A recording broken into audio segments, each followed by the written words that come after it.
बड़े बड़े लोगों को देखा, लेकिन कैद के दौरान, जेल के दौरान कुछ छोटे छोटे लोगों ने हमें बहुत कुछ सिखाया।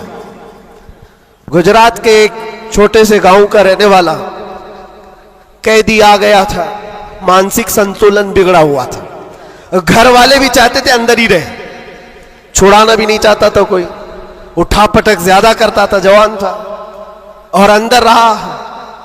महीना गुजरने लग गया। वहां होता ऐसा, निजाम ऐसा है कि हर हफ्ते घर वालों की मुलाकात आ जाती, जालियों में, इधर से हम, बाहर से रिश्तेदार। हर कैदी के कोई, कभी माँ, कभी बाप, कभी भाई बहन, मुलाकात के लिए हफ्ते में एक मरतबा टाइम मिलता है 15 मिनट का। लेकिन इस बंदे का कोई आता ही नहीं था, मिलने भी नहीं आया। महीना गुजर जाता, ये उठा पटक शुरू कर दे, लोगों को मारना। तो जेलर जो है घर को फोन लगाता उसके और कहता कि भाई तुम्हारा बेटा है, कभी तो आओ, मुलाकात लो उससे, सबको परेशान कर रखा है। और इसीलिए कि कैदियों की जो हालत बिगड़ती है तो ये बहुत बड़ा डेंजर मसला होता है, उनको संभालना। बाहर आप इधर उधर हुए तो अंदर डालेंगे, अंदर ही बिगड़ा तो फिर कौन सा अंदर, वो लास्ट मंजिल है। और इसीलिए वहां जाने के बाद डर भी निकलता है लोगों का, इसके बाद कहां जाना है, अब सीधे जन्नत है। आप सुने इस बात को। उसका बाप आया और कहा कि बेटा थोड़े दिन हो गए।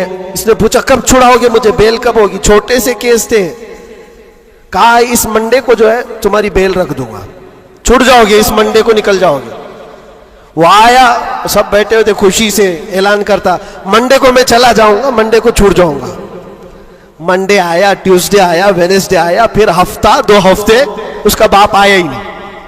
महीना गुजर रहा है, फिर ये उठा पटक शुरू करे। फिर फोन करके उसके बाप को बुलाया, आओ मुलाकात लो। बाप आया, फिर पूछा कब होगा अब्बा? कहा मैं थोड़ा सा काम में बिजी था, इस मंडे तो तेरा हो जाएगा, इस मंडे को हो जाएगा। ये आता और कहता फिर बेचारा। वहां तो ऐसे ही है, सब तिनके के सहारे पे ही रहते हैं। वकील बोलता है इस डेट में होगा, हाँ ठीक है, उसके अलावा करे क्या? तो वो सबसे कहता है इस मंडे को पक्का है। वो भी गया मंडे, फिर 1 महीना गुजरा। ये 6 महीने उसका बाप हर मंडे को ही बोलता था, बार बार आए, तवज्जो चाहता हूं। और हालत ऐसी हो गई, 6 महीने के बाद वो बाप से मिलकर के अंदर आ रहा है, सारे कैदी खुद ही बोलने लगे इस मंडे को है ना तेरा। उसके बोलने से पहले ही कहते इस मंडे को बेल है ना तुम्हारी, जमानत होने वाली है। उसको हर्ट हो गया, तकलीफ हो गई। जब दिल पर किसी के चोट लगती है तो टूटे हुए दिलों की बहुत जल्दी सुनी भी जाती है। उसने झल्ला करके कहा था, गाली दे करके कहा था, क्रिमिनल था, गाली दे करके कहा था सबको, तुम लोग मेरा मजाक उड़ा रहे हो, मेरे बाप की वजह से या जेलर की वजह से मैं अंदर नहीं हूं। मेरा खुदा इतने दिन का लिखा है और जिस दिन लिखेगा तुम सब देखते रहोगे, मैं चला जाऊंगा। क्या बात है, वाह वाह। हमने सोचा ये कहां से इतना बड़ा ईमान आया। और इत्तेफाक से शनिचर के दिन वो अपने बाप से मिलकर के आया था, उसको चिढ़ाया गया था और वो बिफर करके इस तरह की बात किया था। और मंडे के दिन उसका बाप जमानत का बीड़ा लेकर आ ही गया और वो हंसते खुशी से जा रहा था और कहा मैं नहीं कह रहा था, मेरा खुदा जब तक लिखा हुआ है तब तक मैं यहां रहूंगा, किसी के बाप की ताकत नहीं हमें अंदर रखने की। इसीलिए मैं कहता हूं मेरे अजीजों, जो भी मुसीबतें आएंगी, हमारा अकीदा है अल्लाह ने फरमाया उतनी पहुंचेंगी जितनी अल्लाह ने लिखा है, और मददगार भी वही है, मददगार भी वही है। मैं इससे कबल भी आपके यहां एक बात सुनाया था, हजरत सैयदना यूसुफ अलैहिस्सलातु तस्लीम के मुतालिक। आप जेल के अंदर 7 साल काट लिए और 2 कैदियों ने ख्वाब देखा था। हजरत यूसुफ अलैहिस्सलाम ने उनके ख्वाब की ताबीर बताई थी। एक उसमें मरने वाला था, एक छूटने वाला था। कुरान पाक में वाकया मौजूद है। जो छूटने वाला था उसको यूसुफ अलैहिस्सलाम ने कहा था कि मैं तेरे ख्वाब की ताबीर बता रहा हूं, छूट करके जाएगा तू, बादशाह बदल चुका है, जो मुझे कैद में डाला था अब वो नहीं है, मिस्र का बादशाह भी बदल गया, जाना और बादशाह से मेरी दरखास्त रखना कि मैं बेकसूर कई सालों से अंदर कैद में हूं।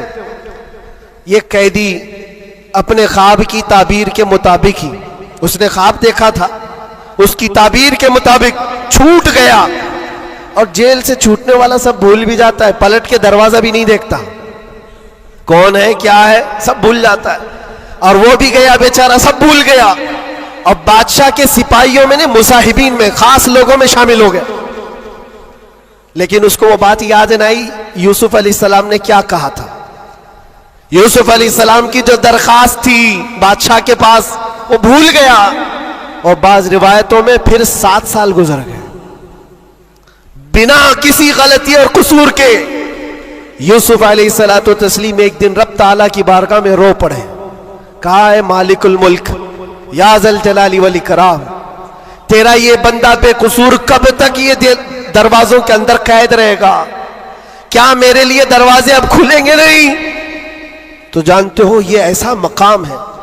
रब तबारक व तआला ने फरमाया, ऐ यूसुफ, कैद में अंदर गया, अगर तुझे बाहर जाना ही था तो बादशाह से क्यों दरखास्त किया? क्या मैं नहीं था?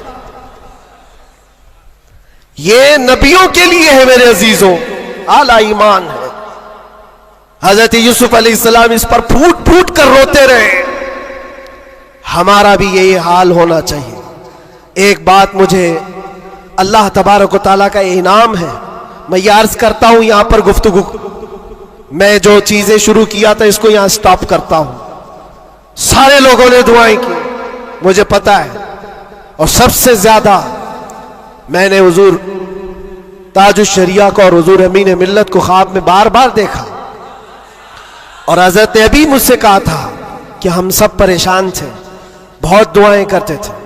मेरे छूटने की दुआएं या मेरे आराम की दुआएं ये अलग मकाम रखती हैं। लेकिन जिस वक्त अंदर जा रहे थे, मेरे बिरादर गिरामी भी मौजूद है, मैं एक दुआ अल्लाह करीम की बारगाह में ये करता था कि ऐ रब्बे जुल जलाल, तेरा बंदा है, तेरे नबी की बात कर कर अंदर आया, इतनी लाज रखना कि मेरे बाहर जाने के लिए कभी किसी कुत्ते की मदद लेने की नौबत ना आए। क्या बात है, वाह वाह वाह वाह। किसी जालिम की मदद लेने की नौबत ना आए। और रब तबारक व तआला ने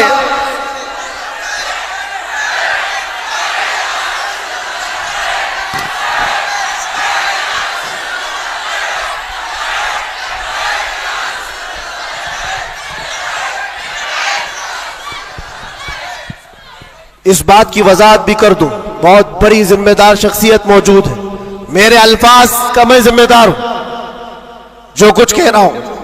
और लोगों को फिर ये लगता है ये इतना सब हो जाने के बाद फिर भी कुत्ता कहते हैं, ये कुत्ता कुत्ता इनकी जुबान पे क्यों आता है? मेरे अजीजों, ये अब कोई गैर कानूनी बात नहीं। सुप्रीम कोर्ट के जज ने भी हमारा जजमेंट देने के वक्त कहा था ये कोई ऐसी बात नहीं है, हेट स्पीच नहीं है, every dog has a day,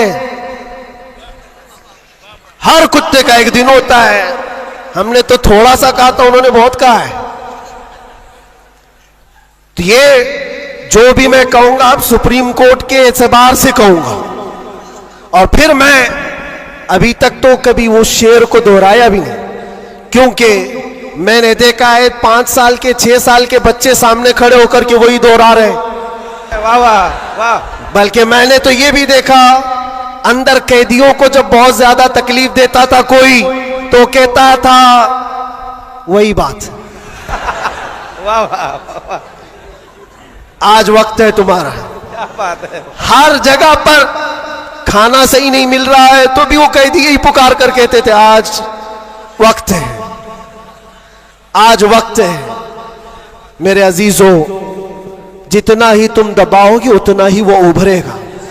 या हम अपनी तारीफ के लिए, अपने घर के लिए नहीं बोलते। हमने कभी किसी कम्युनिटी को, किसी खास धर्म को या किसी खास मजहब को निशाना बनाकर कभी नहीं बोला। हाँ, मेरा ये मिशन है कि जो हुजूर पाक सल्लल्लाहु ताला अलैहि वसल्लम की इज्जत के लिए उंगलियां उठाएगा तो हम उसका जवाब देते रहेंगे। बेशक बेशक। और अगर एक आदमी करता है तो एक का जवाब, 10 करते तो 10 का जवाब। इसका मतलब ये नहीं होता कि हम पूरी कम्युनिटी को बोल रहे हैं, पूरे मजहब को बोल रहे हैं, किसी कौम को बोल रहे हैं। ये तो फैलाई गई बात है। बहरहाल वक्त आने के बाद सब समझ में आ जाएगी। आज जिस चीज के लिए कॉन्फ्रेंस रखी गई है, तालीमी बेदारी कॉन्फ्रेंस, मेरे अजीजों, ये इतनी बड़ी वक्त की जरूरत, मैं आपको क्या बताऊं, इस्लाम शुरू ही हुआ है इकरा कहते हुए। सबसे पहली आयत मेरे नबी पाक पर जो उतरी वो क्या है? मुसलमानों, इतनी तो बात याद रहे, इकरा बिस्मि रब्बिकल्लज़ी खलक। कुरान की सबसे पहली आयत क्या है? बिस्मिल्लाह खानी कराई गई कि नहीं कराई गई? तो पढ़े हो ना, तो पढ़ो, इकरा बिस्मि रब्बिकल्लज़ी खलक। इकरा का मतलब होता है ऐ महबूब पढ़ो, ऐ रसूल पढ़ो। देखो कुरान पाक में बहुत जगह पर अल्लाह ने कुल भी कहा, कहो, लेकिन जब सबसे पहली आयत आई तो उसमें कहा कुल नहीं, इकरा पढ़ो अपने रब के नाम से। और एक बुजुर्ग ने बहुत अच्छी बात कही, ये उससे कहा जाता है पढ़ो। जिब्राइल अमीन आए, हुजूर पाक सल्लल्लाहु अलैहि वसल्लम से कहने लगे इकरा बिस्मि रब्बिकल्लज़ी खलक। 3 बार तो हुजूर ने नहीं पढ़ा था, सिर्फ वो इकरा इकरा कह रहे थे। चौथी बार जिब्राइल ने कहा इकरा बिस्मि रब्बिकल्लज़ी खलक, पढ़ो अपने उस रब के नाम से जिसने पैदा किया। नबी पाक ने पढ़ा, और इकरा उसको कहा जाता है जो पहले से पढ़ा हुआ हो। और नए आदमी को पढ़ाने के लिए कहेंगे कहो जैसे मैं कह रहा हूं, जैसे मैं कह रहा हूं ऐसे कहो। और भी एक बात जो हुजूर पाक सल्लल्लाहु ताला अलैहि वसल्लम के मुतालिक बहुत सारी बातें मुस्तशरिकीन ने जो फैलाई, वो उम्मी थे। उम्मी का माना कुछ ना हंजार लोग अनपढ़ करते हैं कि इनके रसूल अनपढ़ थे। अनपढ़ नहीं, उम्मी कहते हैं जो किसी से नहीं पढ़ा हुआ हो, बेशक उसका उस्ताद नहीं, लेकिन वो सबका उस्ताद है। सुभान अल्लाह, सुभान अल्लाह। अब एक बात तो मुझे बताओ, कुरान कहता है अर रहमान अल्लमल कुरान खलकल इंसान, 3 आयतें। अर रहमान, रहमान अल्लाह रब्बुल इज्जत, अल्लमल कुरान, उसने कुरान सिखाया। तीसरे नंबर पर है खलकल इंसान, उसने इंसान को बनाया। मुझे एक बात बताओ, रहमान दूसरे नंबर पर आए थे, उसने कुरान सिखाया। तीसरे नंबर पर आए थे, उसने इंसान को पैदा किया। इंसान को पैदा किया, ये तीसरे नंबर पर। कुरान सिखाया, ये पहले दूसरे नंबर पर।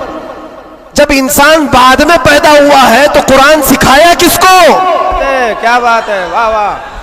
अर्रहमान अल्लमल कुरान, वो रहमान है जिसने कुरान सिखाया फिर इंसान बनाया।